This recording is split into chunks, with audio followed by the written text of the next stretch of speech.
Hi. Welcome, everyone. Give yourself an applause.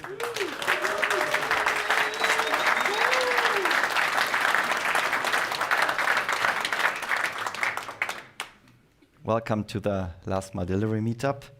It's been a while since we've met the last time. Can anyone remember? That was mid of January, and people had troubles coming here because of snow and stormy weather. We lost some people on the way. Today it's the complete opposite. Welcome to summer, right? That's great. And yeah, I mean, building the bridge to our topic, last mile delivery. If you look into the depots these days, there are quite some parcels on the way. Is it peak season already? Are the people ordering again? Are we over this period with decreasing parcel volume? We don't know. The future have to tell. Still, the parcel delivery is a little bit in a shaky environment, right? We also see this with some players, especially startups, leaving the stage. So it's still a very, very exciting business that we're in here with and discussing today with the Last Mile Delivery Meetup. So welcome in, everyone. It's great that you're here. My clicker doesn't work? Yeah, it does. Last time, our topic was tracking and predictive analytics. Those guys who've joined may well remember we had Adrian talking about AI and how it can be used to calculate bound ranges in ETAs. Quite a nerdy topic, but also quite exciting because it's this real application and a frontier application where we can apply AI in last mile delivery. We had Dana. We also have her again, not a speaker today, but as guest, who explained the impact on tracking data throughout the customer journey, especially when it comes to e-tailers, how important tracking is, and also accuracy of tracking. And we had Patrick from Uber Direct introducing us to the Uber delivery business that they're building up in Europe and US, and also the impact of live tracking onto the customer journey and the customer satisfaction. So I really well remember it was a great event. If you're interested and have missed it, still the content is online. You can check out the videos, and it really gives a good overview from more a business onto the nerdy engineering topics. So this was a really great event, and thanks everyone for making this a success. So today, again, we have quite some participants here, roughly 600, 700 people joining us today. We have more than 100 people on site. If I count it correctly, it's roughly 120. We have them from roughly 400 organizations, companies, from especially from Europe, but also in North America from 27 countries. So it's a really great event, and it's our 6th edition of something where we want to create a real platform. And to this platform belongs, of course, delivery companies. We have as new let me see if I missed this one.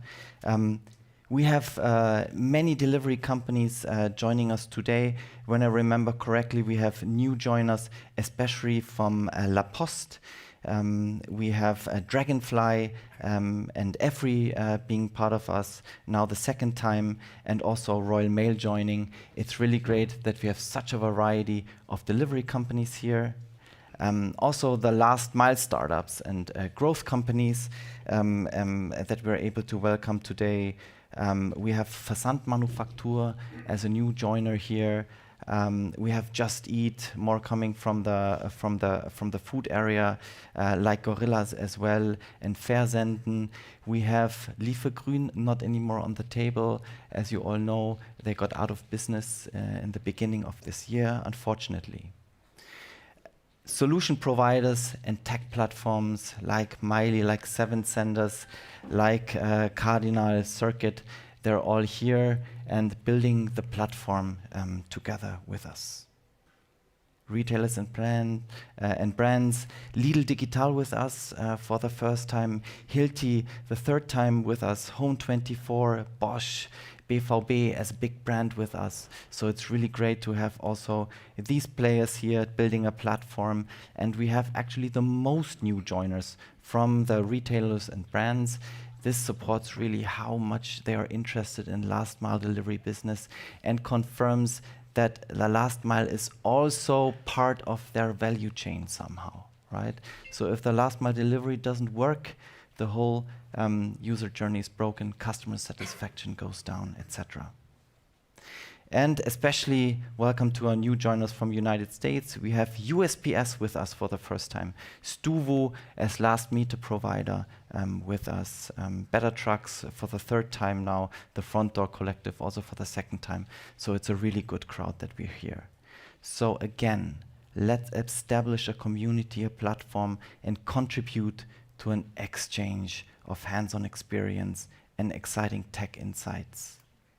I do this reminder with every meetup that we have. We too often see ourselves as competitors, but it's not true. The competition is somewhere else. It's in the Silicon Valley, the big players that have all the data, collect all the data. We're happy to partner with them, but also us in this room, we should partner. We should put our brains together and really help us each other to improve user experience and productivity in this business.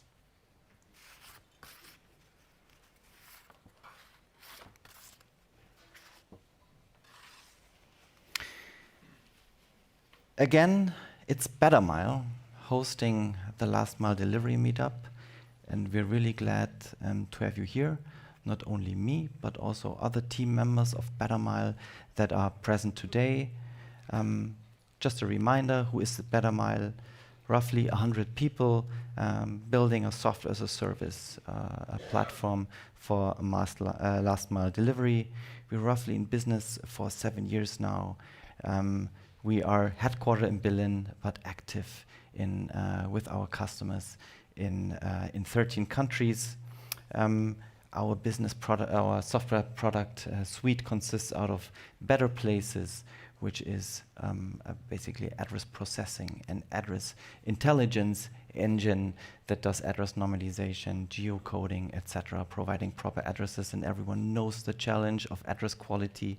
We have Better Route, providing apps, APIs, SDKs, and also devices to our customers that actually help, especially delivery drivers, to navigate through the day, optimize their sequence, fill in and save data for the future. We have Better Tracking, an AI-powered instrument that provides the experience to the consignees, creating bound ranges with estimates of when the parcels will arrive, promoting the position of the delivery vehicle, etc., and creating a gamification-alike experience. And we have better control. The users are depot personnel that want to understand in analytics how their drivers actually utilize the tooling, how the progress of the fleet is, etc.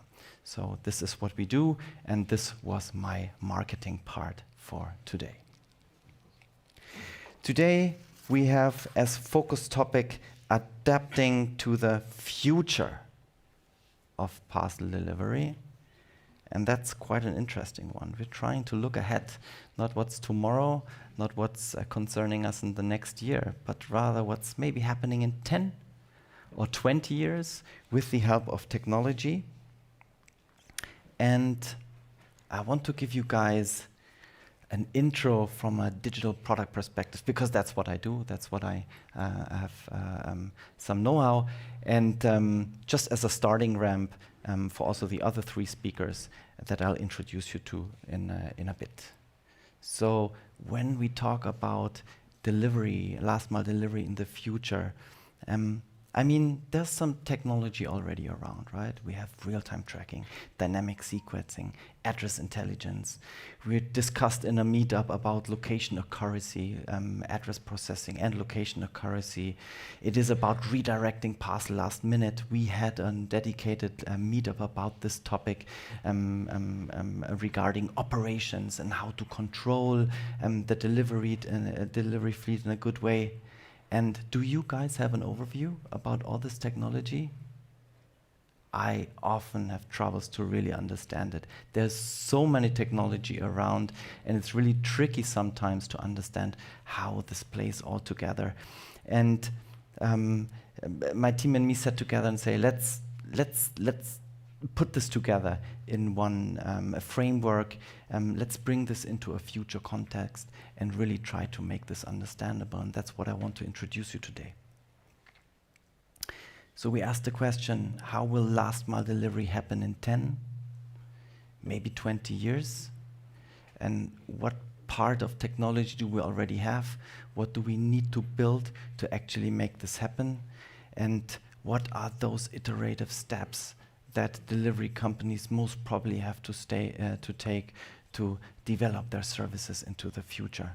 And this is not the future, right? Just for the English speakers under us, it's really someone who put all those papers on a pen to communicate to their delivery driver. I won't disclose the company who was this, to please ring the bell, please deliver. I am at home. I will come down the stairs and accept the parcel. This, for sure, is not the future of delivery. We really have to improve this. Unfortunately, it's still often the case today. So let's ask the question, what do we already know? What will happen in the next years? And from my perspective, I mean, some hypotheses included in there, but there is increasing demand and acceptance of out-of-home. We know, right? Locker are spreading everywhere. It's also quite convenient for delivery companies to deliver to lockers, so they will play a big role. But there will also somehow still be home delivery, right? There will be a demand for highest transparency, and this is where actually the parcel is in the delivery. And that's nothing that is driven by parcel delivery companies. I mean, we talked about it in the last meetup, which was about tracking. It is driven by mobility companies, by food delivery. People are just used to see their delivery on a map and have very specific estimated time of arrivals. We also know that monetizing is a big challenge. Usually shippers are only willing to pay an economy price, but the receivers, at least some receivers, want to have a premium delivery. So how to bridge this gap? There will be some sort of monetization in between. And my bet would be that also delivery companies will approach the consignees, provide upgraded services, and monetize this consignee relation as a hypothesis. There will be increasingly automation, not only in the warehouses and the sorting facilities, but somehow also in the delivery, even if it's just recording of data and supporting the delivery drivers or delivery personnel with the actual information to make delivery easier. And there will be autonomous vehicles somehow, sometime, somewhere. We don't know, right? I mean, you read in the news every day. Tesla's having great news, Tesla's having bad news. Chinese players having great news, Chinese players having bad news. We don't know where this autonomous delivery or autonomous driving in general will be heading to. That's also why I'm really happy that we have one speaker who will bring us further insights about this topic. So what we did is we created a strategic framework based on this hypothesis and said, looking down the next 10, maybe 20 years, how will this assemble? And we put it together in a video, and that's what I want to show you today, right? It will take 2 minutes, and have fun. Real-time tracking, dynamic sequencing, address intelligence, location accuracy, on-the-fly redirects. Various digital solutions for last-mile parcel delivery already exist. But how will parcels be delivered if you perfectly connect those dots? Let's explore this evolution, unfolding it in 5 stages. Intuitive navigation is basically how it has been done for centuries. Well, let's say, for decades. Now to level 1, manual sequencing. The driver plans their daily route based on experience before they start the tour. Coordinates have low precision. ETAs can be calculated, but only as rough time frames. Level 2, static optimization. The delivery sequence is optimized based on an algorithm, but stays static throughout the day. Addresses are geocoded as rooftop coordinates and ETAs can be updated live. The step from level 2 to level 3 brings the biggest impact, but requires some effort. Dynamic optimization. Drivers start to trust the algorithm as it provides a route that will be dynamically recalculated throughout the day. The driver is supported with precise turn-by-turn navigation. Onboarding or switching areas is easy. Addresses are exact and refined by drivers' past inputs.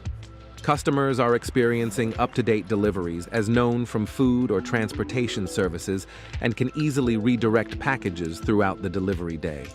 Up to level 3, drivers were mostly in charge.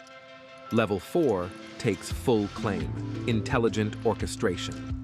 Drivers can fully focus on driving and handovers. All routing is done live, with on-the-go updates and from vehicle to door, with an accurate last-meter navigation and handover location. Customers can make real-time changes to their delivery, including paid options for the preferred delivery time. Finally, Level 5 is offering autonomous orchestration. Here, the delivery tour is seamlessly orchestrated and fully adaptive. The driver optionally accompanies the vehicle, which may drive autonomously. ETAs are at the highest precision, and customers have the highest flexibility. In this future, customers are in full control of meeting their parcel, much like being in the driver's seat themselves.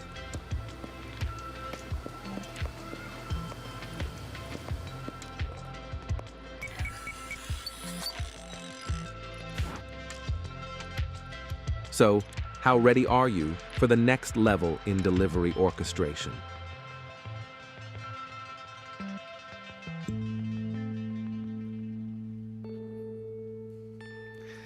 So how ready are you delivery companies underneath us? That's maybe the question you have to ask. That's just the perspective of coming from a digital product company providing services for delivery companies.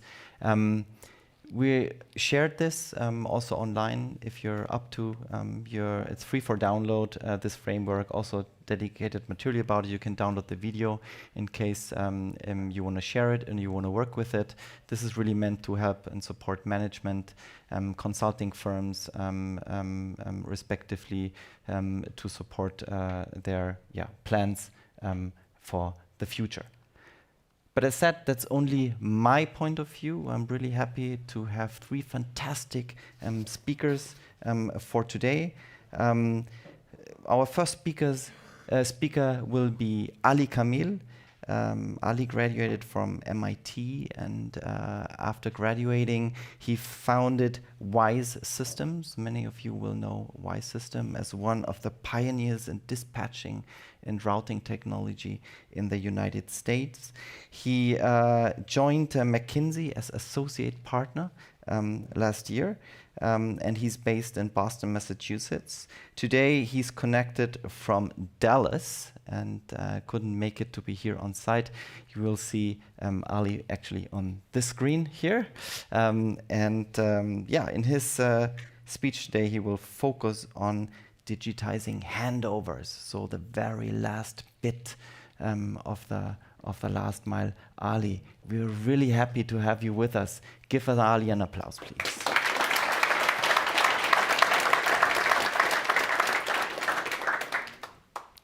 Speaker number 2 will be Matthias. Matthias Heutger was with DHL for actually over 14 years. That's quite some time. Over 20 all in all. Oh, all right. So even more. So when I read it correctly in your Vita, the last 4 years you were Senior Vice President globally for innovation. So when we talk about the future of delivery, this guy knows what he's talking about. And we're really excited about your insight. You left DHL roughly a year ago and joined Porsche Consulting as partner. Really interesting, and we're happy to have you here. You will focus in your talk today on the topic of urban logistics and how this will develop in your perspective in the future. So, Matthias, we're really happy to have you here. Give Matthias an applause.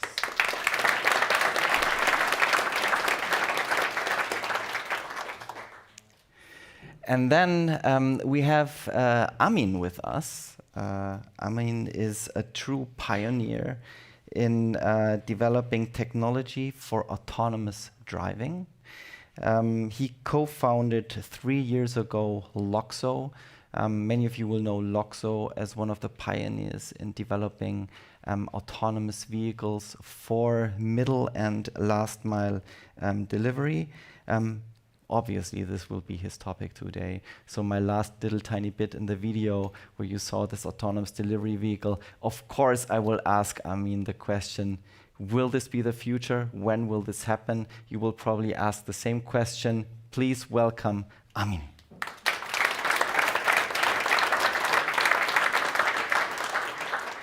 So how will this happen? We'll have, after my introduction now, 50 to 20 minutes per speaker.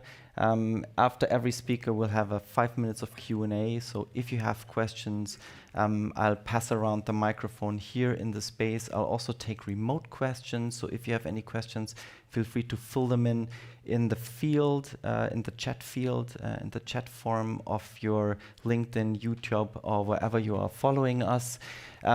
After the last Q&A, we'll have a little panel discussion, and the four of us will try to craft a summary and to create an take a look into the overarching look into the future of delivery. And then for those who are on site, we'll start the networking event, open the fridge again, starting the coffee machine again. So really looking forward to speaking with you soon. Last but not least, please sign up for the Bettermile newsletter. This is where all the information, also when the next delivery meetup is happening, will pass around. And also follow us on LinkedIn for more industry news where we regularly publish and really try to foster this community here. All right, now let's dive into the future with Ali.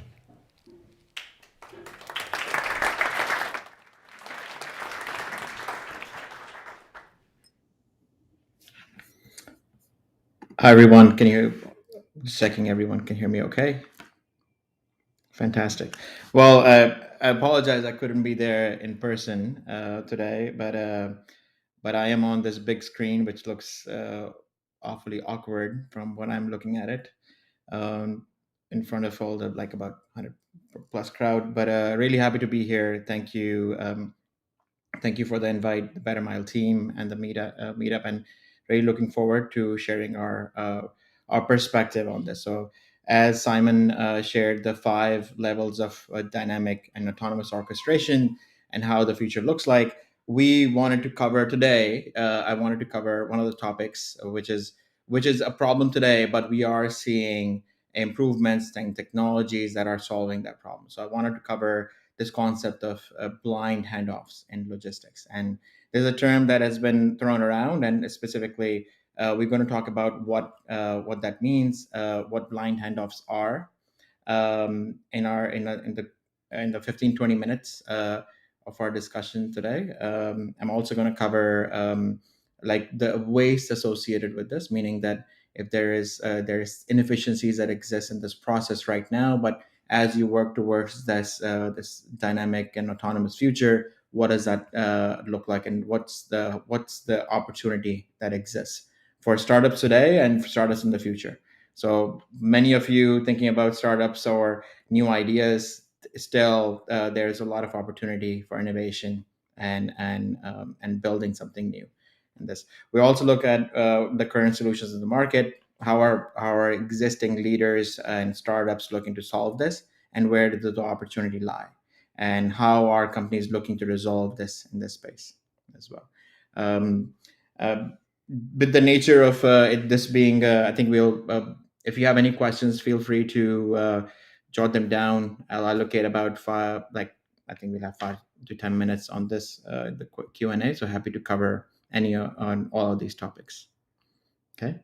With that, so just wanted to quickly dive in. So blind handoffs. Now, this is a term that again we at McKinsey did not coin. This has been around. It's been thrown out, but the concept is whenever, as Simon actually shared a screen as well, with an unknown carrier, where like you need to coordinate. These are complex coordination and communication events that happen for from business to consumer and business to business delivery. Of course, the example we looked at was a business to consumer, and many of us are used to that scenario where we order some shipment online and the driver comes to our door, we are not available, or we are upstairs and we have to figure out a way to coordinate such that I can actually meet the driver and get my package. That's a business to consumer scenario. It requires complex coordination, and we'll talk about what are the existing tools that are there. There's similar and a much larger problem, as you can imagine, that exists in the other aspects as well, which is the from business to business delivery, and specifically final mile, middle mile, and even first mile. Whenever you have a coordination between two or more parties, you need to figure this out: the timing for the meetup, the time window, and the allocation of the resources.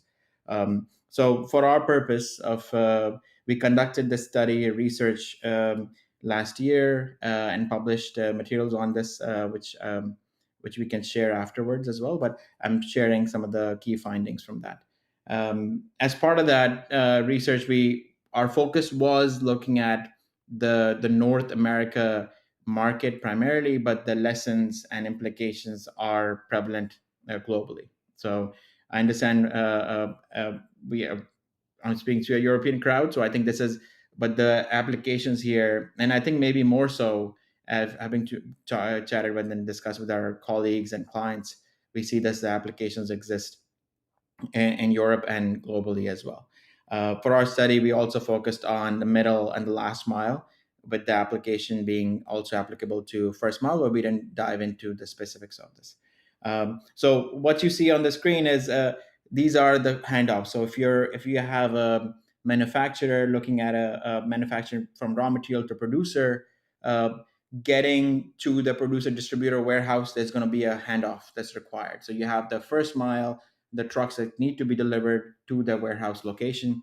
There needs to be some coordination. You might have heard news of long lines at the warehouses where the dock locations are already occupied, and the trucks and the delivery trucks have to wait in line for their turn. That's a blind handoff, meaning that the time window that was provided wasn't available at the time.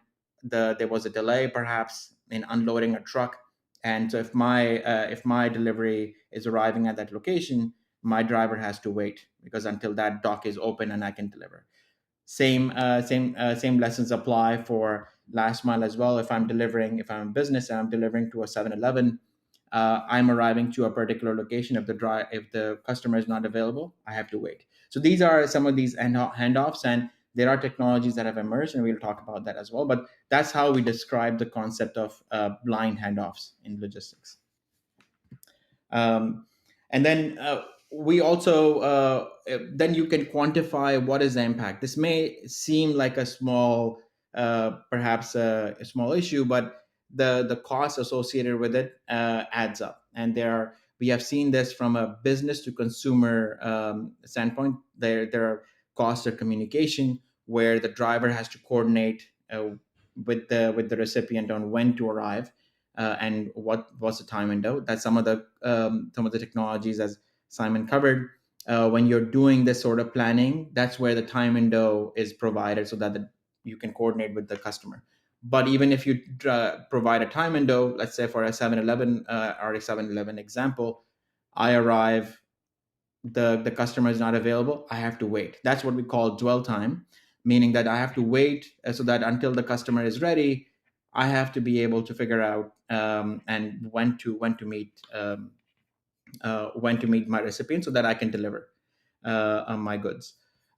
Similarly, there's a cost of lost packages. If I'm unable to coordinate with you for a delivery, I'll leave it at the porch or leave it at a particular location. Sometimes they're stolen, sometimes they're lost. There's a cost of associated with that, and then there's a cost of redelivery. That if I need a signature, some of these express companies require signature. If you're not available at home, I have to come back again. There are costs associated with every step of this process, and these costs add up for delivery the companies, for shippers specifically. And then similarly, you can extrapolate that there are costs for business to business as well. That from our earlier example, if I'm delivering to a warehouse, I have a cost, I have a dwell time. My trucks are waiting in the yard, so that when the dock is available, I can go ahead and do my delivery. So that's these are the and we quantify these costs, and the cost of each allocation adds up, and it creates not just there is a quantifiable cost as well, but there are also indirect costs, which I'm going to also cover next. So as you can imagine, some of the indirect costs with this is cost of experience. Now experience for drivers, for customers like you and I. For the drivers, it is most of the drivers in the industry are paid by the number of deliveries they do. So if I'm a delivery driver, I'm doing about 120 to 200 deliveries in a day. I get paid based on that. I don't get paid for the time that I'm wasting trying to coordinate. I'm trying the time that I'm waiting for the customer to be available. Now that if you can cut that time down, if you can solve this problem, it not only improves my experience, it improves the driver pay, it improves the retention as well. So there are these indirect costs that we also looked at as well, which we also realized. And as customers, I think many of us are familiar with this, where there is customer satisfaction issue. If I don't get my delivery in time, if I have a bad shipment experience, I'm unlikely to order again from that retailer. So, and then based on many research and recent report, about 84% of the recipients reported that they're unlikely to return to that vendor if there is an adverse experience. Now that's a significantly high percentage, and you can imagine again there is a window here, but that there is an impact to experience for drivers and customers. And in the industry that we play in, specifically logistics, driver retention, driver turnover are significant problems that many of our clients, many logistics operators are dealing with every day. And then the other two factors for this are the environmental costs, where I'm waiting in the parking lot for 7-Eleven. Again, there are emissions costs associated with that. There's wastage. There's of course productivity waste as well.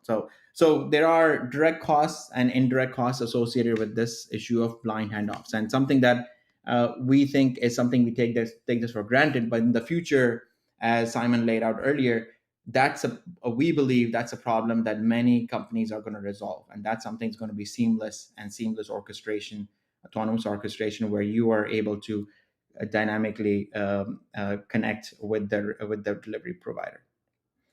Okay.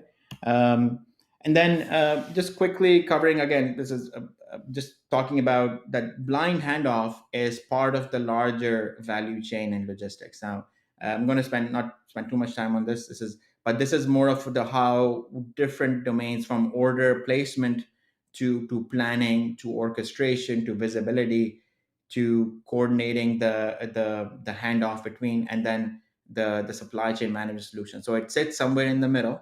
There are companies that are trying to provide this, but it's part of the larger, much more complex value chain that we have seen. And then, so how do companies or our drivers solve this today? And I think as you would imagine, the key the prevalent solution that we have seen is phone calls and text messages. As you would imagine, I think this is something we still resort to. If I'm trying to reach someone, email gets buried, I still use my text and phone. That still remains the prevalent norm. But phone calls when the driver is driving are risky, hazardous, and not supported, of course.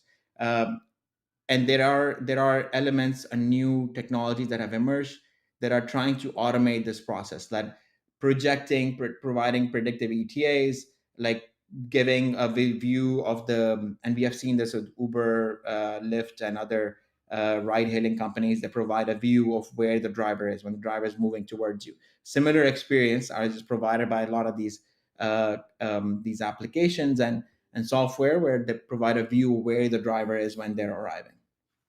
But even even then, to coordinate, if I'm not available at home, it requires text messaging and other elements to coordinate with this, with the driver and between the customer. So but the prevalent method is phone calls, text messaging, and it's a back and forth between the driver and the recipient. Okay. um, Now, we talked about the problem. We discussed what are the prevalent solutions. This problem is going to continue to compound over the next few years as we see growth in e-commerce and other elements. Like, of course, there was a big bump post COVID during the COVID years, but we see this trend continuing at growing at a rate of 6% year over year. And this problem, if not solved properly, will lead to significant waste and adverse experience. So that's where I think we see a lot of funding and investment going for many companies into this. And that takes us to my next page, which is, we have seen there is significant funding that has gone into logistic solutions that are trying to build this. And of that, about over the last 10 years, we have seen about close to 12 billion, almost 12% of that is going into companies that are trying to solve this specific issue of complex coordination, planning, and providing a visibility into this. So this is a problem that's well known, but still we have seen solutions that exist, but there is still opportunity, at least from what we have seen in the market. And then if you look at if you look at the where the funding has gone, so of the 12 billion in the past about 10 years, we have seen funding go into four different types of archetypes of companies that exist. They're trying to solve this in one way or another. The first is the concept was, and this is early stages, and that's the most amount of funding, about 70 to 80% has gone into this, is real-time track and trace visibility. Now, that's where the idea was, and it still is in some areas, that if you shed light on it, if you provide visibility of this problem, that's going to solve the problem. That's going to solve the complex coordination that will enable the driver or even the dispatcher who's sitting at the back can call the customer and let them know that driver's on the way, they'll arrive in this location or at this time. That solves some part of the problem. Uh, the next series of startups that we have seen, including companies like Bettermile and others, that get diving deep into AI-based workflow automation or workflow innovation. Now, that is providing like some sort of a predictive capability: when the driver is going to arrive, when are they going to be in this location, and some sort of a virtual dispatcher experience, where so that the recipient and the dispatcher and the driver, there's three-way communication that can happen. That's through an app-based model, where I have an application similar to an Uber application, where I can track where my driver is. I can get the ETA and see when they're going to arrive, and then ability for me to communicate through them, again through text messages or through phone calls. Now, the third area that we have seen, this is more recent, in the last almost a year and a half, has been the advent of creating these co-pilots, which is very similar to app-based model, but creating these Gen AI-based conversational interface that the driver or the recipient can communicate with the driver or communicate with the driver's agent. So there's an agent on behalf of the driver, and and if I'm a recipient, I'm able to communicate that, hey, I'm not available, I'll be there between 4 and 4:30. Can you arrive at that time? and that then based on that message, there is dynamic readjustment of the route that happens, so that instead of me being Ali, the driver, heading towards a particular location for the customer, my route is automatically adjusted, and that's where I go to the recipient that's available and maybe come back. So it saves me that trip to that location. So we have seen the three software-based innovations, and that was the focus of that our study as well. One area which is very prevalent in Europe, not so in North America, is the use of contactless delivery methods, and that's something that we did not pursue, because that's more physical, establishing personal lockers, or even drone delivery, which is in some areas being trialed. But the use of lockers has emerged, especially in Europe and Asia, as a way to avoid this issue. But it requires capital expense on creating these lockers and creating this coordination. Our focus was creating these software-based, AI-based approaches to do this. Right. Um, and then we talked about impact. If the companies who are able to solve this, what kind of impact they can have, what kind of improvement they can see in their operations. And based on our research, and based on some of the companies that have realized some of these gains, we see this, that for the you see, of course, a lot of the greatest impact is for companies that are asset heavy, meaning that they operate their own commercial fleet.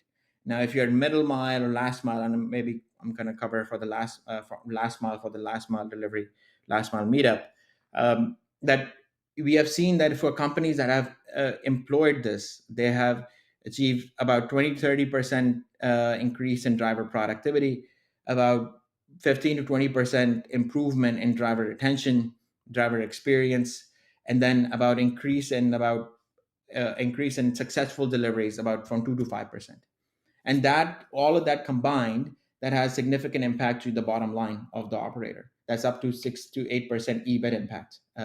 So that's companies that are able to solve this properly have seen like real gains in this field, and not just capital gains, but also from the experience of their employees and drivers.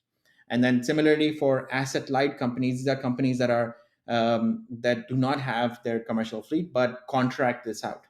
If they're able to employ this, if they work with a company that does this, they're able to renegotiate contracts and also have realized benefit from these. So from getting the solution in place, we have seen impact that has been driven by logistics operators, as well as from asset heavy and asset light carriers. And then just wanted to cover quick examples of how our companies looking to solve this. And there are some examples, and I'm going to cover them as case studies as well, what we have seen in the industry. So there are companies that are looking to solve this through various approaches. So one is they do in-house development. Now this is an example of there's a North America based operator called Ryder. Now Ryder is a third-party logistics operator, also one of the leaders in this space, and they have opted the route of partnership with a TMS vendor, but also worked and built their own solution, which we call Ryder Share, and that's an example of in-house development, that they have the tech capability and the tech capability and the partnership with the right player to build a solution that they provide to their customers. So they're approaching this in this way. The other is some of the established players who have added some of these like add-on capabilities. So they're partnering with XL Logistics, like a Blue Yonder, which is one of the established players, has added this add-on capability that does this sort of providing the visibility and providing the sort of attempting to solve this handoff problem. And the third, what we have seen is the best of breed innovation. And that is like, for example, the Triple T Logistics has opted to go the visibility route. And the visibility, as we saw in the previous slide, is that the industry perspective was that if you shed light on it, we're going to solve at least 80 to 90% of the issues. And that's one of the examples where they have partnered with one of the leaders, like Four Kites in the space, to solve this problem. So there are multiple ways that companies have attempted to address this.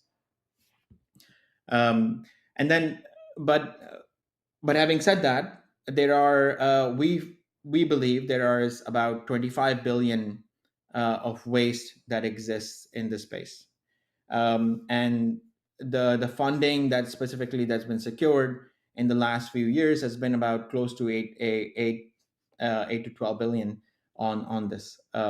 So there is still opportunity that exists for companies to solve this, for companies to either build it in-house, to do this either partnership, or for startups to come in and solve this in a new and novel ways. But for companies to do this, I think the struggle to implement solutions are not new, or something that is we have seen from our standpoint. When we look at companies from our outside lens, they've struggled, and those struggles are traditional software implementation, whereas lack of strategic alignment. You need to be able to get implement solutions, have alignment across from your operators on the ground to your leadership. There is lack of required capabilities. If you don't have the technical capability or the innovation team that does this, that's also a problem. And then even if you build this, there is the change management problem, which is a significant problem in the field, where the drivers have to adopt it, they have to buy into it. And the problems with these agents is that if the drivers, because the nature of the work is it's so driven by speed and being able to maximize the number of deliveries they do in a day, that if we get the recommendation, one or two recommendations wrong, the drivers don't adopt it. So I think that's where the challenge still exists in the market, where the change management is a huge challenge in driving adoption for both drivers as well as operators. Right. So, and then quickly wanted to cover. I covered some of the impact. I think for Ryder coming back, they have seen impacts in efficiency and customer efficiency as well. We have seen that delivery window, that they can provide a 2 hour or fewer delivery window to your customers. The key capabilities they provide is real time tracking, providing sharing the visibility, and then self-serve scheduling and notifications, as well as the impact of, and then having this sort of like chat-based interface that exists over there. And I know I'm running short of time, so move to questions. And then the more recent startup I touched upon this is a GPT powered chat engine that provides this co-pilot capability for drivers as well as the recipient. So you can, similar to chatting with a chat GPT, you can have a like some sort of a GPT engine where you can engage with the driver, the co-pilot directly. So there is some movement as well. AAA is an operator in North America. So that, I think that wraps up my presentation today. Many thanks for the opportunity. Of course, I'm based in Boston. My colleague Julian is in the crowd, so you can also reach out to him as well. So really, thank you, Simon, for the opportunity, and I'm happy to take questions with the team.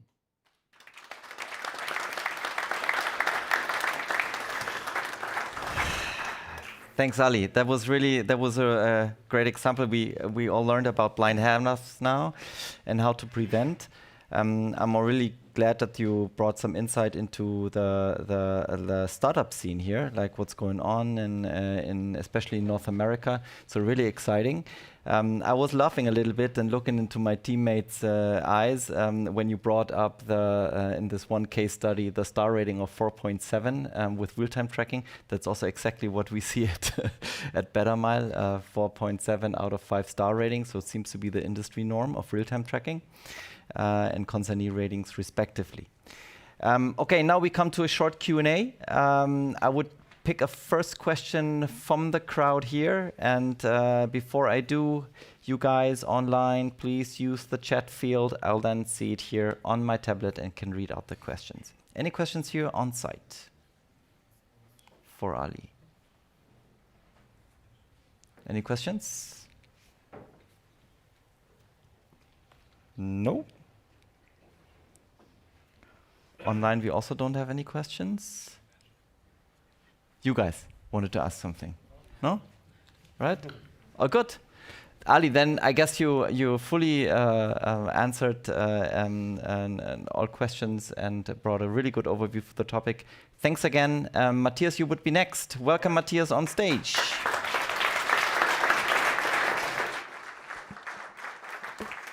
First is the microphone test. Can you hear me? Yep. I need the clicker, Simon. Thank you. Thanks, Simon, for having me, to the team to invite me. Very interesting topic. I think Ali covered. I mean, have been working for, as I mentioned, for DHL for quite a while. It is certainly a topic not been solved yet. I'm not going to talk about software and coding. So I look at the topic slightly from a different perspective. Also because we just published a white paper on the whole topic of urban deliveries and urban delivery on the last mile.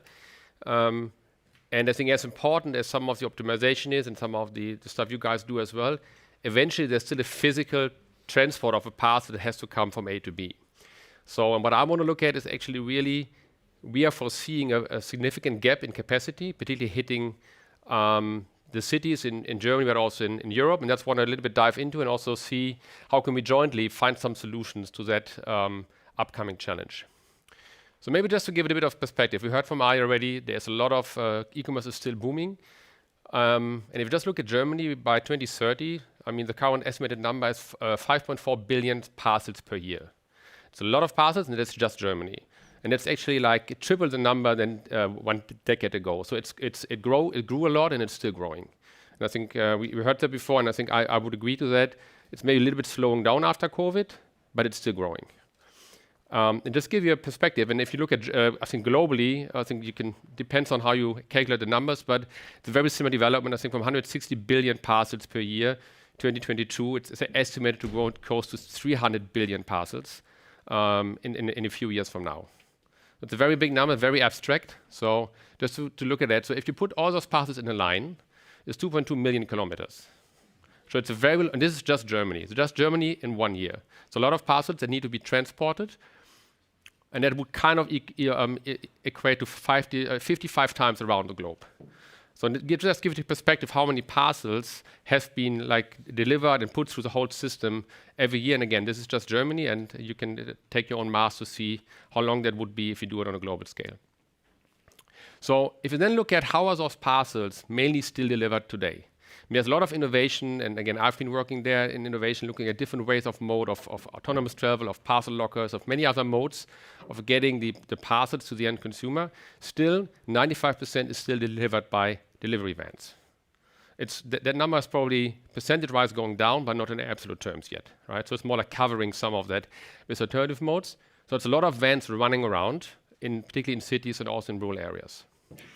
If you then look at some recent developments in cities, this is just an example, so that kind of the responsible person in the city of Hamburg shared with us that they really want to limit very rigidly traffic into their cities, just because of congestions. It's also because they need more road space for bike lanes and some other developments.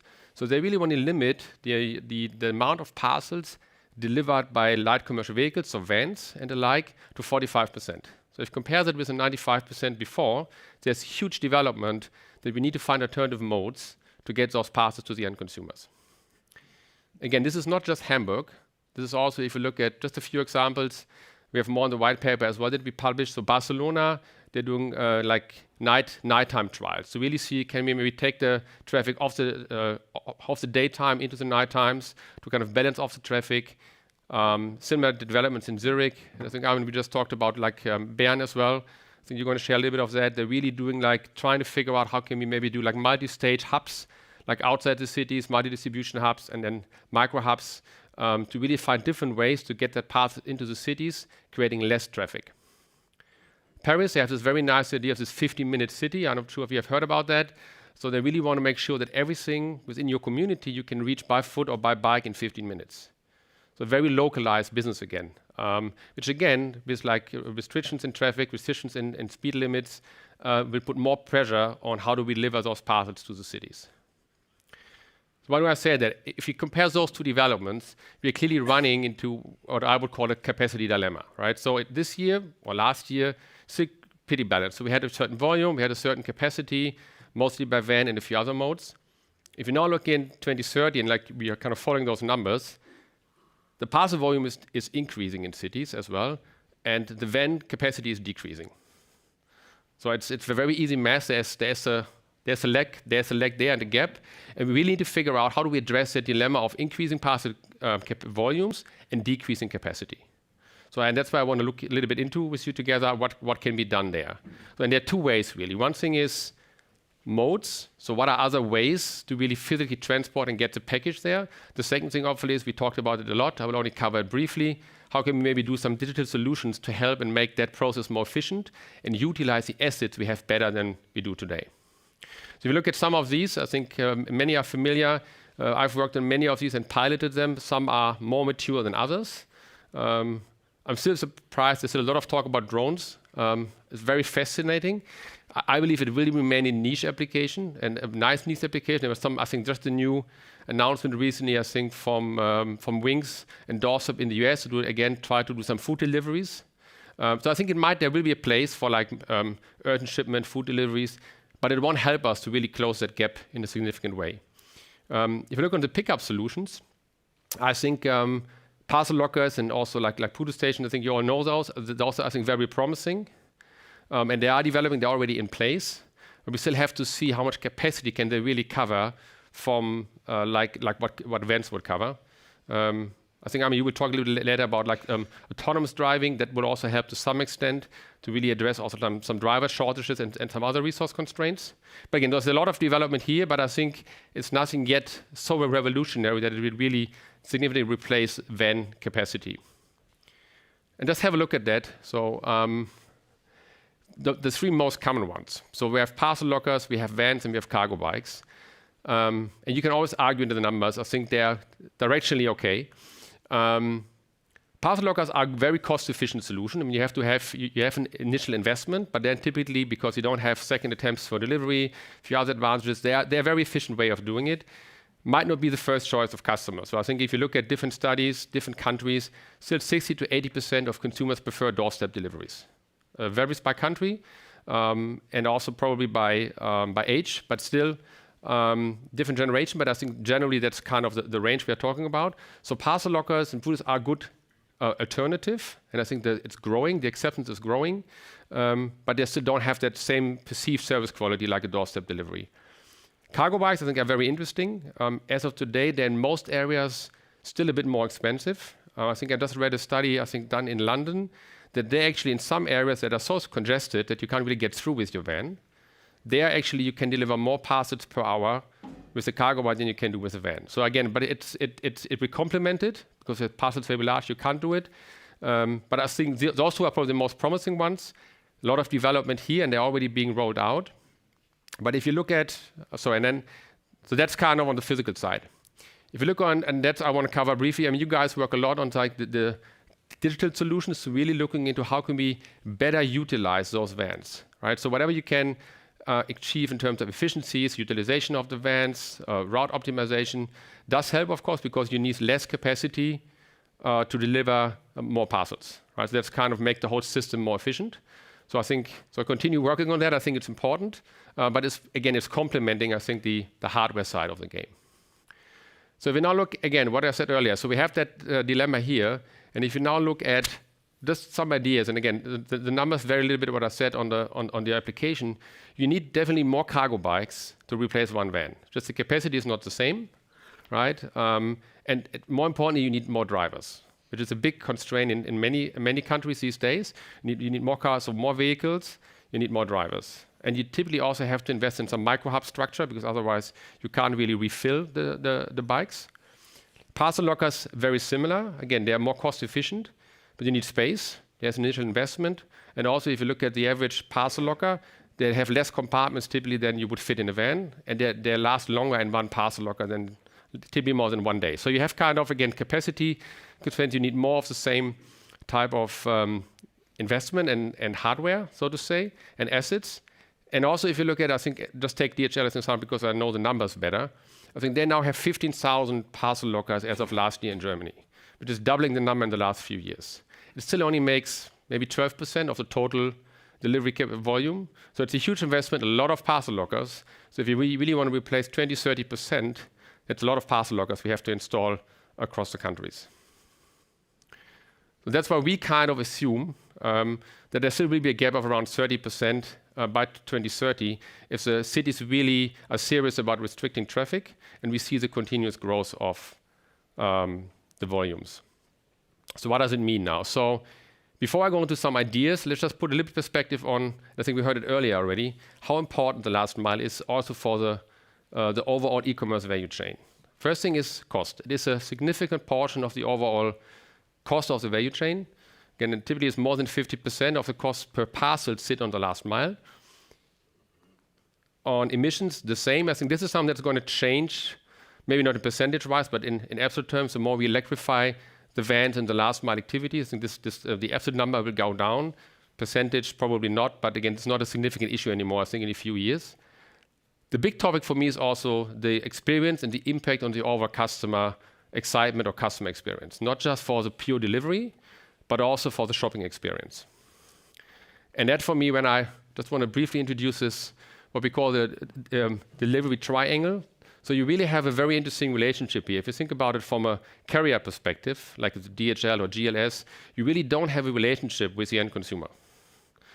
Typically, the decision who decides on which carrier to use is typically the shipper, right? Based on delivery cost, service quality, coverage, and a few other factors. But the actual only physical touch point happens between the carrier and the consumer. But they don't really have a contractual or business relationship. But they still rate them on their performance, obviously. And then your shopping experience that is then really impacting the shipper is highly impacted by the delivery experience of the end consumer. So there's a lot of dynamics happening. I think whatever solutions we develop, and you guys do that, whatever kind of additional delivery methods we introduce, we have to have that in mind because consumers have certain preferences. And if we don't meet them, that customer experience will suffer. So a little bit just on, so what is needed to close that gap? And I think we talked about a lot of the methods already and a few other things. I think there are a few things we probably have to attack in order to really close that gap significantly. One thing is continue working on utilization of logistics assets. And that is very important. That is not just the last mile, but it would be also in fulfillment and parcel centers. And many of those type of operations are still not up to the 100% ideal, I would say, utilization and capacity. But also on the last mile, we do like smart packaging can help, right? Just to reduce the pure volume of it. Automation, route planning, you guys talked about that. So for that is all about utilizing the existing assets we have much better. Second topic is, and there are some pilots around there too, really push the boundaries and add and use other assets that are already in the cities. Like, I mean, taxis, I mean, Uber is doing it already in some deliveries, subways, some other kind of assets, waterways. So most of the cities have waterways, have some other type of assets you could leverage. You just have to find the right solution. I mean, there are some mobile parcel lockers, right? You can put into subways and then people can, on their way to work, they can pick it up and then the mobile stations go back to the micro hub overnight and gets refilled. Not at scale yet, but there are ideas, and I think that's something we need to push more so we don't add more traffic and more assets to the cities, but rather use those assets that are already available. The third, and that's probably the hardest, I think it's really the consumer behavior to some extent has to change.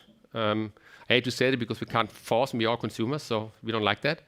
So I think it's, and for me, it's different ways. One thing is really create some value by using some of the alternative delivery methods. So they're really kind of more receptive to those. But also, I think we have to also face the topic, how can we reduce parcel volumes?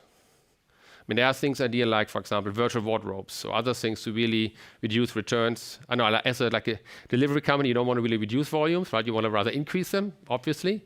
But I think if you look at the overall picture, there needs to be some attempt to probably at least be smarter about that. And then also, I think we heard it earlier, we need probably have a bit of a more differentiated pricing for the last mile. So it could be a premium for door drop-offs. It could be some other way of incentives if you use something else. I'm not sure if I would agree that there will be that the carrier will really put a premium to the end consumer. I think what Simon said earlier, I think that will be tricky. It probably has to be initiated by the shipper. But also some topics that we need to look into in order to really address that gap in a sustainable way. So already coming to the end, some key takeaways. So e-commerce for me, in last mile, are here to stay. So it's not going anywhere. I think I don't believe that we will have 3D printers, everybody at home in the future. We don't do any online shopping anymore. There might be some of it, but certainly not to the extent that is needed to address that. I think pick-up and drop-off points and parcel lockers and bikes, I think, are very promising alternative to vans. But as I mentioned, I don't think they will really fully be able to close the gap right now just because of the capacity constraints. We have new transportation modes. I mean, some of them we talked about. There is some digital solution that would help to really partly close the gap, but probably not fully. And customers still want to have a choice. So I think we have to take that in mind. That still want. I mean, I'm sure you guys are all on the same page here. And we need to manage that relationship between the three kind of main players in that last mile delivery triangle to really achieve something that is accepted by all of them. And last but not least, what I said, we need to better utilize our assets. And we possibly need to look into changing consumer behavior by reducing parcel volumes, accepting different methods, and also have different pricings. So this just a short marketing here as well from my side. So if you want to have more details, I'll just really glance through it very quickly. There's a white paper came out today with all the content and more on this. Feel free to scan and download it or contact me afterwards. I'm still around. In closing, I would like to, with a famous quote of Ferry Porsche.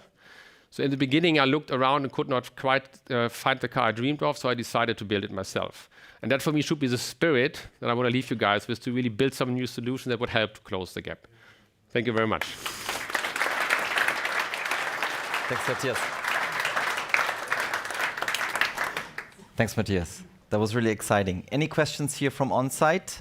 Before I take the question, the reminder, one who's following us in the live stream, please use your chat functions to ask questions. And I'll just pass it to him. Yeah, thanks. Hi, I'm Martin Schmidt. I'm doing cycle logistics on the last mile deliveries with parcels. And the first question is, what do you mean with volume? The amount of parcels will rise, or the size of one shipment will rise? The number. We base it on the number of parcels. The amount of parcels. Yes, the volume kind of stays the same. Yeah. So one thing to bring up the productivity is to reduce the volume of one parcel, because we are transporting much air right now. That's why I remember like smart packaging, to really get smarter about how we package parcels. I agree. Yeah, that's one way of doing it. Any other questions? Yeah. I will also stand up. Hi, I'm Dario from Bettermile. I work here. Great presentation. I had a question. In the last slide, you showed how to fill in this gap, right, for this missing 30%. But you didn't mention the driver. So, like, how can we push drivers, or to have more drivers, let's say, delivering parcels? What are the possibilities there? Do you imagine more drivers? Or I mean, I think one thing is better utilized. So, like, equip the drivers so they can be more productive. Yeah. I'm not sure you will find so many more drivers. Because there are, in the sense that there are also other projects, in the sense that maybe there are more flexible contracts where I could just take my own car and deliver parcels tonight. I could drive to the depot and deliver some parcels. I think there are some ways, like I think, like the Uber approach, or like transport as a service, where you can use existing like taxis or some others as well as kind of to do some transport. And I think that's where you guys come in. It really needs a lot of coordination and communication and connection of. But I mean, if I just took a taxi today, so that's a long way to go, I think, before it's going to work. But I think in principle, I agree. I think it's more about, I don't think it's more about like not hiring many more drivers, but rather use the infrastructure better and also equip the drivers better so they can be more productive. Okay, so it's rather using the existing infrastructure and improve the productivity. Yeah. Okay, thank you. Any other question? Yeah, take one more. Martin. Martin Voigt, an e-commerce entrepreneur. Could it be a solution that cities assign a postal code to a specific company, so the parcels could be consolidated? Huh? I mean, I'm open to that. I don't know, but I think it's that would mean that you would then, I don't know, you would then force certain shippers to only use one specific company for one specific zip code, which I think will be tricky, because there will be no competition in that zip code anymore. But we had that a long time ago when we still had the Deutsche Post in Germany. So. Not sure.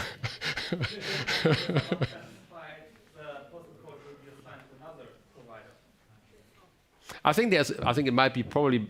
I don't think. I think it would be a more promising approach to consolidate, and then have to share capacity across carriers. It's maybe politically not easier done, but I think it could be. I think that probably it makes more sense. But the idea is right, because you have a lot of vans driving in the same neighborhood, right? And I think I tried it once and I was able to get 6 different vans to meet on one day. So it's, yeah, not very efficient. I agree. Yeah. Yeah. Anything else, Sam? I have a question from remote, asking why do you think that the carriers are not able to become a real user-centric company where they can have the last mile user experience in their hand and become a market-leading company? So I guess this question just refers to why do they not more focus on users? Why are they more user-centric? I think there are 2 answers to that question. One is I'm not sure they're not. I think many would like to be, but it's also initially the retailer or the merchant holds the customer relationship and the customer data, and not the shipper. So the relationship is between those 2. And I think they would have to establish an additional, unless you send a package, you don't have any relationship with the carrier.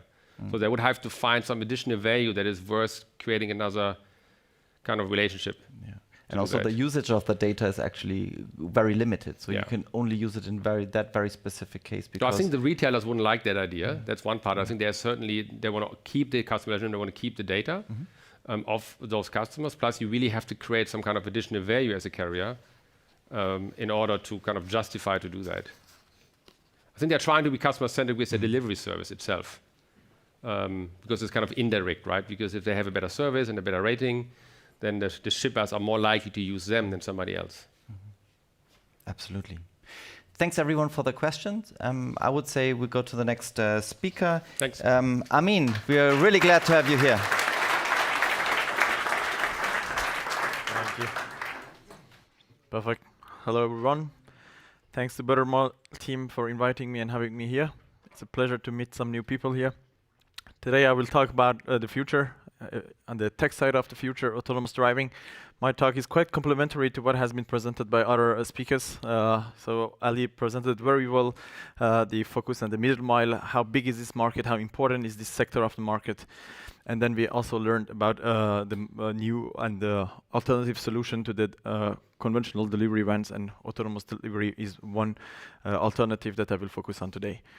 I'm from LOXO. I'm the co-founder and CEO of LOXO. LOXO is a startup based in Switzerland, and we are developing the autonomous driving technology, especially for the middle mile transport. So who we are? Our mission is to build this driverless technology in Europe for Europe.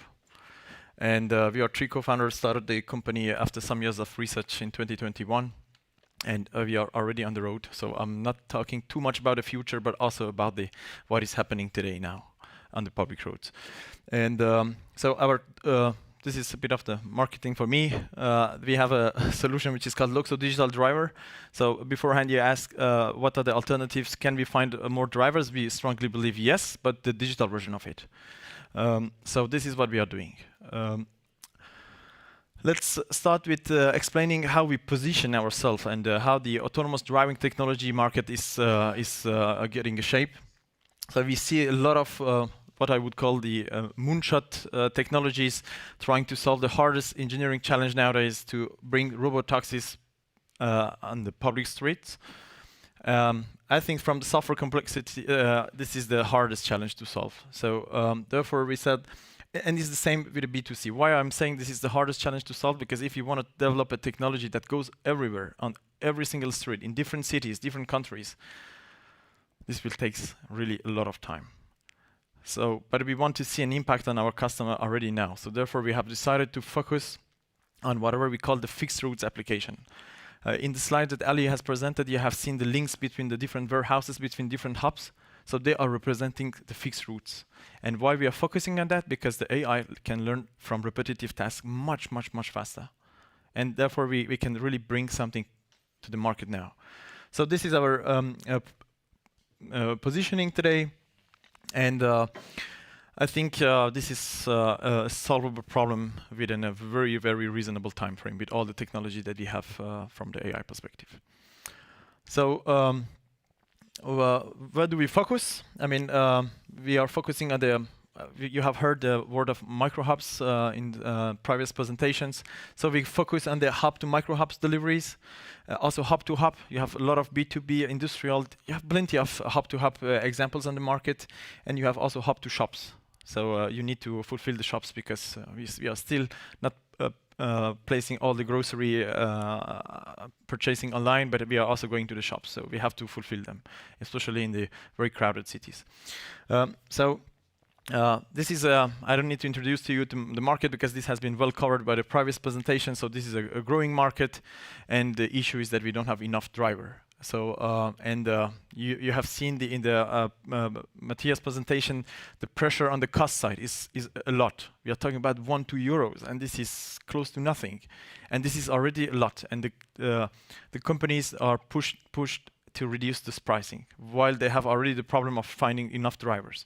So these two things are not really making the life of this market quite easy. But if you look to the realistic data that we have applied our business model to the customer's existing business case, you can see we can already impact it by 25 to 50%. This is depending on which market segment we are talking. Is a hub to micro hub or hub to shops. And yeah, obviously we can replicate this digital driver as many as we want, so we are not necessarily depending to the biological growth.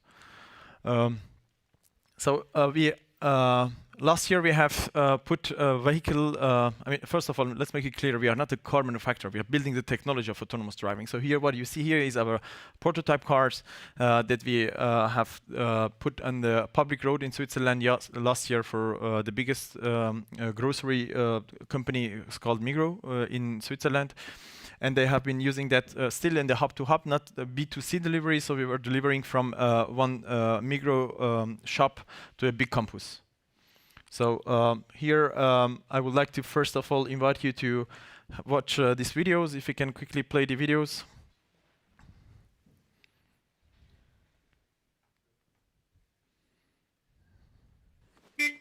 Heute sind wir in Ebikon, um zu schauen, wie das erste selbstfahrende Auto von der Schweiz Migros-Bestellungen ausliefert. Let's go! Bestellungen kommen bei Migros-Filialen in der Mall of Switzerland online an und Mitarbeiter bereiten sie vor. Das hier ist der LOXO. Das ist das erste selbstfahrende Auto, das auf der Schweizer Straße fahren darf.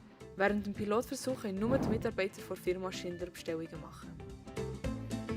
Der LOXO hat es geschafft und wir warten jetzt auf die glücklichen Personen, die bestellt haben.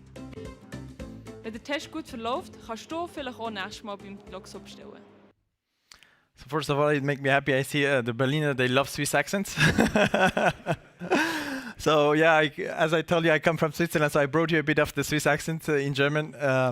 So this is the video. So whatever you have seen has been done last year. So what was the main goal of such a project?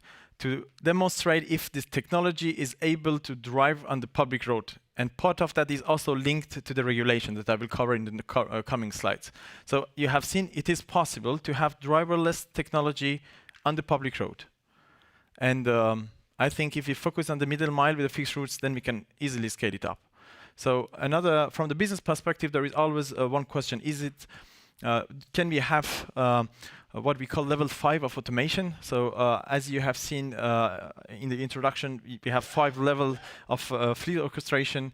We have exactly the same for automation of the vehicles. So let's say the level 5 means when technology that can go everywhere. But to be honest, at the time being, we don't have, and in the near future, we will not have level 5 autonomous driving. We will have level 4. What does that mean?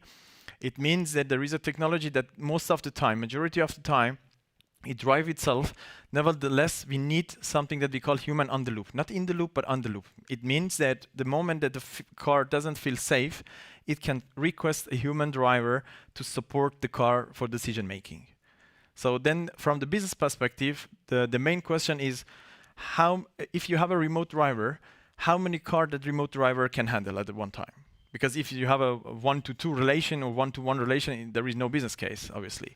So the question in this project was, okay, what is the ratio? So if you can see on the automation rate, we can conclude on the quite easy to medium use case, we can have a ratio of 1-to-20 or even 1-to-25. Means one remote operator can supervise 25. So from the business perspective, it opened a completely new chapter from the customer side. Say, well, I can grow having digital driver, and only 1-to-25 I needed driver. So that gives a lot of opportunity, and we have also measured the interaction of the customer. So it's also a bit surprising that we see 4.6, so not 4.7, but nevertheless for the first pilot that we did, we are extremely satisfied the customer as well. Okay, so starting from this project that you have seen the video, now we are building a new concept that we call it a city hub concept. So Swiss cities or also some German cities, they are quite proactive to thinking about the new concept of the city logistica. And so we are realizing that using autonomous driving, using our technology, how everything works. So you have normally the goods which are arrived at the city hub by normally trains, and then from there you have to do the middle mile. So you have to go to the micro hubs that you have. And the idea is that we are going to cover this part by autonomous delivery. Again, I need to repeat that is the repetitive routes, so you can learn and scale much, much faster. And then you still let the human being do the hardest part, because you have heard all the challenges of the handover process, and I think autonomous driving are definitely not the perfect solution for the handover, because we cannot take the lift. This is something that we are now realizing in city of Bern. If you come in Switzerland, I would be glad to show you how everything works. Let's talk also about the technology, how the technology works. So we equip the vehicles, delivery vans with sensors. We use cameras. We use LiDAR. LiDAR are the laser sensors, so they beam the laser around. And then you have also the radar. So in the digital driver, you have two main parts. The first part, which is, we call it LOXO Fuser, is an AI-based end-to-end model, which drives the car. But before trusting the AI decision, how to drive on the public street, because we are talking about safety critical application here. Of course, we are talking about city application. The speed is medium to low, but nevertheless, even with the 30-40 kilometers per hour, you can unfortunately kill people. So before listening blindly to the AIs and saying, okay, I just listen and I execute the decision on the AI on the vehicle, we somehow monitor it. We validate the decision of the AI by some rules which are based on the code of the road codes that we call it. So the legislative that we have, exactly the same rules that you need to follow when you have the driving license. So therefore, we validate that, so we can somehow, in a deterministic way, we can demonstrate to the authorities that yes, we know what we are doing. So we are not just hyping the AI. We use the power of the AI. Nevertheless, the AI is not the best instrument for safety. Therefore, we keep the safety separated. And then the moment the decision of the AI is validated, then we execute it. So, and when this digital driver does not work, it goes to a safe state and asks the remote driver to support the vehicle for the decision making. And so if we can quickly see this video, actually, here is the example of Bern. So on the yellow part, you can see the decision of AI, and on the blue part, you can see the decision of the human being. So this is only after training the AI model with 10 hours of data, not more. So this is this is not the current state, but this is just the earliest stage. I want to show you how fast this fixed routes application can be realized. So, I mean, this is a very long video. You can see, and we can continue and even go to the hardest part of the route, which are the roundabouts, actually, or intersections. From automation, they are the hardest part to automate, and but it still works quite well. So, and it's very close to the human. And what we are now currently doing is we are collecting the data from the existing fleet, and we run the algorithms and then compare human to our own digital driver. And so far, we are extremely happy with the solution, and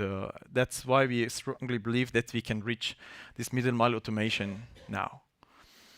So yeah, this video can continue for a very long period of time. Then I propose to go to the next slide. Maybe also some question regarding the legislations. Is it possible right now to put autonomous driving on the public road? The answer is yes. As you have seen, France was the first company to put the rules for autonomous driving on the public road, then followed by European Union and Germany. Now we have it in the United Kingdom, in Switzerland, Austria and Italy. They are also following. So it is possible. The regulation is not anymore a barrier. And then how everything works, irrelevant of which country we are talking about, they are all referring to the same harmonized rules. So therefore, from a LOXO perspective, we are not building according to different country-specific rules. We are building according to harmonized rules of technology so that we can easily exporting. So just to let you know that in the coming months, we are also going to be on the public road of Germany. So if you are curious to learn more, come to me. I will be here around. Thank you.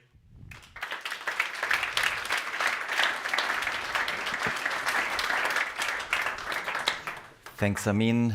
Again, I'll take the first question here on site. Any remote joiners, please fill in the chat field. Who's having a question?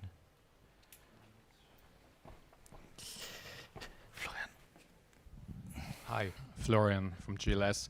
I was just wondering, because we learned about the idea of mobile parcel lockers, couldn't you navigate a parcel locker with your technology, a mobile one? I mean, it would not solve the inner city problem, but coming close to the city and, you know, a parcel locker being emptied and filled and then drive back to the depot?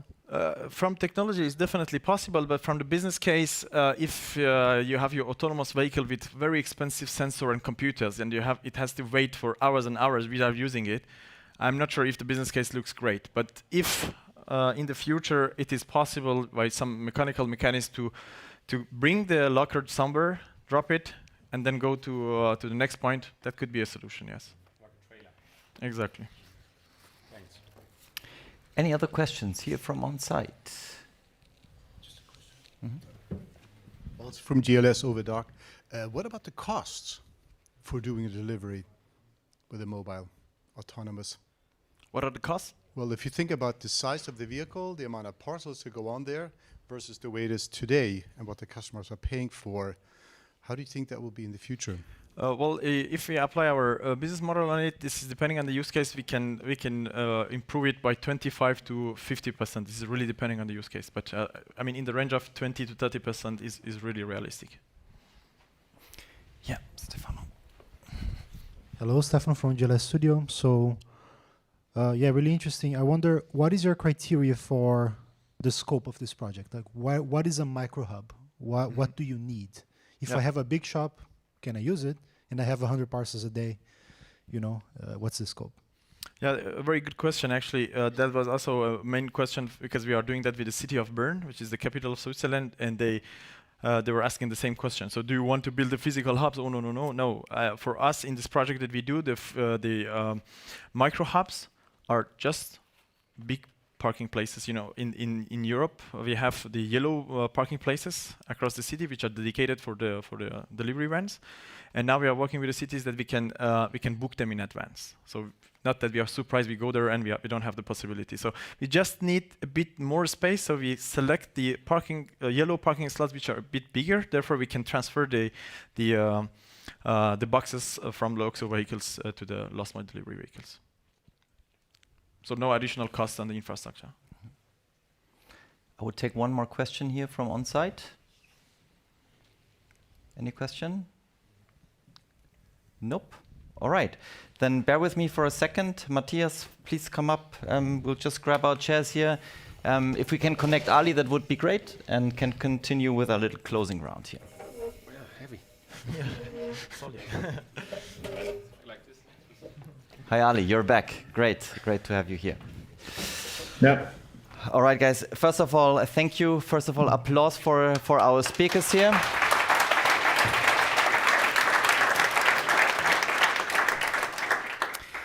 And my first question is, or where I like to bring the speakers together here, is about dedicated talk, to maybe connecting to some guys here from the audience asking questions. It's about productivity. We know productivity is a major topic in parcel delivery, and let's not forget a delivery driver on one day delivers up to 150, 170, sometimes 200 packs. And I've seen many innovation over the last couple of years that actually failed because they were just not fast enough, because they had this lack of little bit of know-how, that were a little bit too error prone, because this last % of error that happened with this autonomous or whatever solution created such an effect. To fix this 1% of error, you needed all the productivity gains that you actually saved beforehand. So, coming from that productivity aspects in your various contacts, Ali, Matthias, Amin, maybe Amin starting with you, because you said concept of remote drivers 1 to 25. But how fast do these vehicles actually go? I can imagine those vehicles are able to serve 200 stops, to be honest. Yeah, no, actually, I mean, in terms of speed, we are talking about the low to medium, which is up to 60. Yeah? So, but majority of city, at least in Switzerland, they are now limited to 30. So speed is to be accepted somehow. But if it comes to the productivity, I think there are 2 points. The loading phase. I mean, a lot of our customers think that the loading the vehicle can. They think about automated loading. But then we have also a lot of jobs to be done for transferring the goods at the micro hubs. And this is mainly how to train people, how the mechanical system that they are compatible to each other. And I think it's still too early for us also to say how efficient we are at that point. But I think this is a job to be done. I'm calling to Dallas. Ali, you also talked about productivity in your presentation in regards of saved dwell time, right? I mean, the dwell time is there, and you talked about orchestrational means, about more transparency. Like, how do you think can actually play this effect into productivity? How much do you think actually can be saved due to this means, and how does this play into it? Yeah, no, thanks for the question. I think the issue of blind handoffs is essentially like it creates waste and it impacts productivity. So the dwell time, the technologies that are addressing this, I think if you can avoid the dwell time is avoidable. I think as and a lot of this, what's stopping the drivers from getting to 200 deliveries, and as I mentioned, a lot of them get paid based on the number of deliveries they do, not the number of hours they work. And of course, there are restrictions on having them work more than 8 hours. So within those 8-hour window, if you can increase the productivity, you can increase the pay for the driver. And the dwell time is the significant contributor to that, which is because they're unable to reach the customer or the recipient. And that means that they'll have to wait. And that's the dwell that we talk about. So if you can enable efficient communication, coordination through providing visibility or providing some sort of like a handover point, which could also be one solution could be physical, which is the lockers. That's where I think you can take about, we have seen dwell time contribute as much as like 70% to the cost of the total cost of the last mile of the blind handoffs associated with it. So to your question, I think if you can solve that, you can take about at least 70% of the cost out of the picture. Mm-hmm. Matthias, from your perspective, I mean, you talked a lot about increasing variety of drop-off possibilities, right? But this to overcome the gap of drivers, the gap of actually delivery capacity, especially in urban areas. But this has to work out also operationally. Yeah, I'm not sure I said we need more. I'm just saying there's a lot happening in that space. A lot happening in space. Which is not the same. But I mean, I think for me, just maybe to put that, I think traditionally logistics has been a very manual, paper-based, inefficient industry. I mean, generally speaking, across logistics. I think they happen a lot, and I think what we see a lot as well, what I've seen is that we tend to automate processes that are not really robust or optimized sometimes. So I think that what people try to skip is we really have to first have proper processes and efficient processes in place and data before we start automating. That's, I think, also like the middle mile is easier because it's a bit more predictable. It's a pretty kind of standard route. If you go to the last mile, there's much more variety. There's less data available, and also I think a lot of inconsistency in productivity. So I think the first step for me is really, and that's where you guys are already helping, provide more transparency and visibility. And that is in parcel centers. I mean, there's a lot of parcel centers where we have a lot of automation put in, but I think we're still not happy with the productivity. Because for some reasons that automation doesn't really give us the productivity we expected us to give. And that is really the thing. I think we need to establish the data and the visibility first before we start putting fancy automation on top. So I think, and back to the first question, I think on the variety, I think it's more about we need to find ways, and that could be, I think what you mentioned, like really reducing the volume, and the many different ways we have to look at. There's not one silver bullet to solve this, I think. That's what I mean. I think we have to look at different options, and it will be a mix of autonomous solutions, a mix of reducing packaging, a mix of changing behavior. That was probably the beauty of the past, right? That there was only one bullet, which is a man in a van, and he had the problem, right? And now you have all this variety. It became way more complex. Yeah. You are way more complex. You have different out of homes like lockers, PUDOs. Autonomously driving parcel lockers. We heard about that idea. That's actually also being piloted in some countries. But with every variety added, there comes more complexity. Not only in this like immediate point of delivery or acceptance for the consignee, but also in the sortation beforehand, right? So I'm adding more errors with everything, and I wonder when's the tipping point? What would you say? Like the more variety we add, I mean, great for the consignees, but at some point it has to like reach certain productivity levels. I mean, again, are we okay with lockers and PUDOs? And then we're very process driven. I think robust processes is always the starting point. And then you can iterate. But I think if you start to automate inefficient processes that are broken, then it's falling apart. Ali, what would you say? How much variety can we add in the end to still keep the system running and not have more effort fixing the problem with the complexity that we created? So I do agree with Matthias. I think you need to standardize some of the processes and try to remove some of the inefficiencies that exist. I do think you can add more variety, like moving warehouses, and I think that adds more capability, more flexibility. But I think the underlying processes, and I think technology, again, I'm a tech enthusiast, as many of you are as well. I do think there is opportunity to automate and provide this visibility as well as automation in this space. So I do think as you add variety, you'll bring technology is going to add play a significant role in solving some of these inefficiencies that exist. I mean, let me come to the last point that I want to discuss with you about, which is the human factor, right? All of us tech enthusiastic about technology, we believe in this, but unfortunately we tend to forget that sometimes it's the last bit of the human factor that has to be transformed actually, right? And those are humans out there. They have certain habits like we do, and they don't like to change. Consignees as well as drivers and others. So how much variety can we create in the future? And I mean, you are in the forefront here. Have you had any experience with actually how people react to the services that you provide, consignees, but also the delivery companies or even delivery drivers? Yeah. Do they see you as competition? Are they scared to lose their job because they see your like autonomous vans or remotely driven vans on the street? No.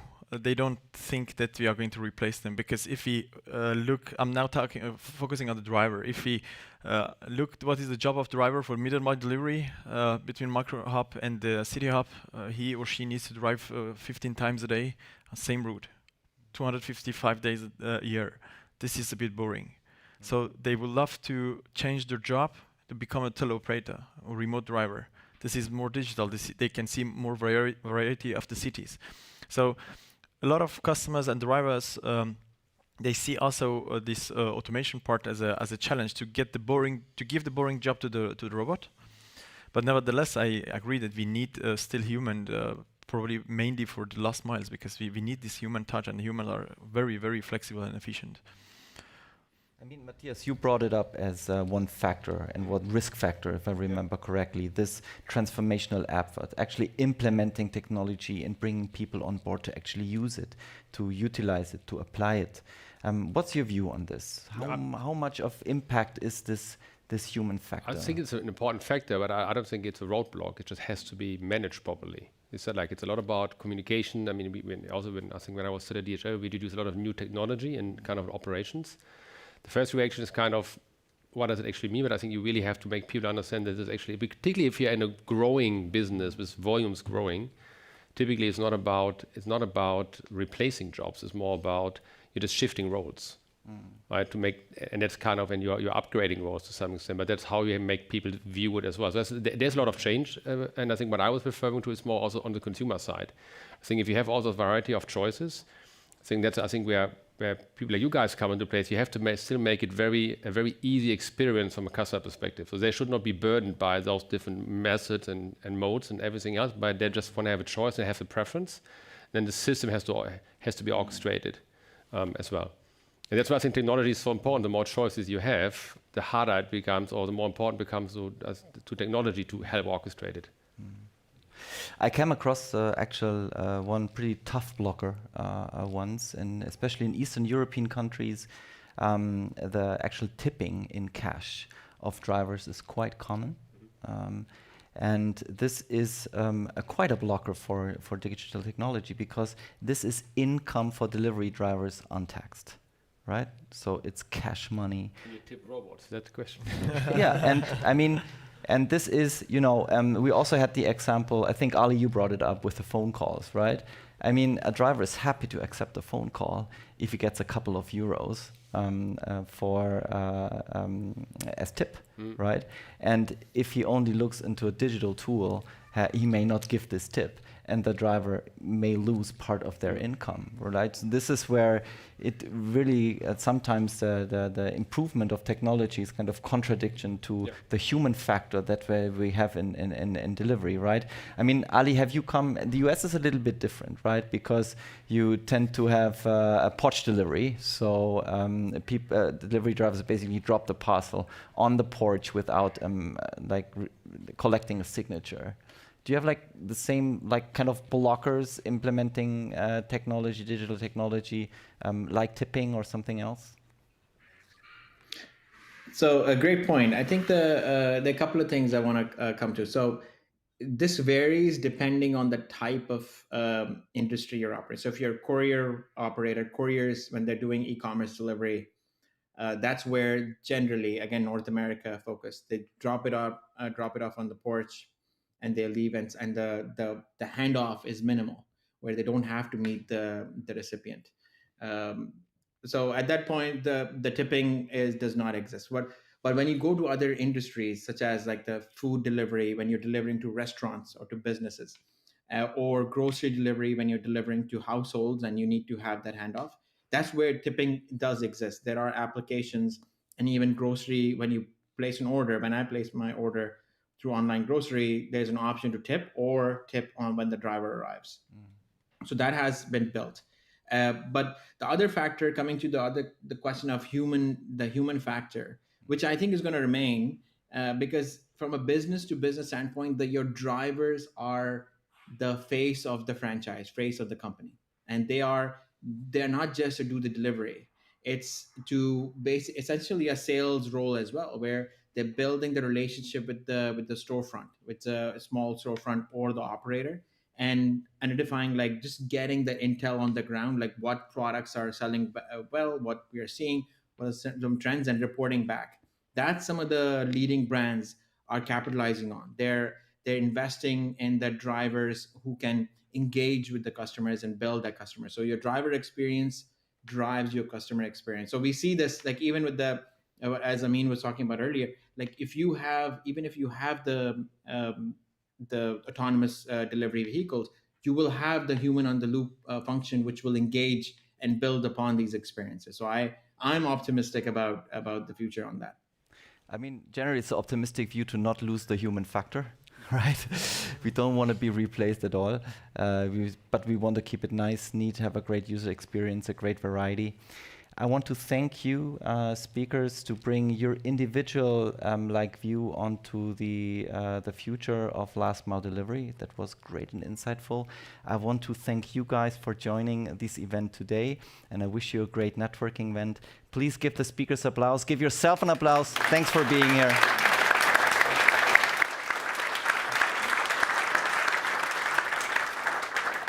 Again, reminder, please sign up for the Bettermile newsletter and follow us on LinkedIn so you will be notified in time before the next delivery meetup is coming up. Now, have a great networking event. Thanks, Ali. Thanks to Dallas. And see you in a bit. Thank you. Thanks, Simon. Thanks, guys.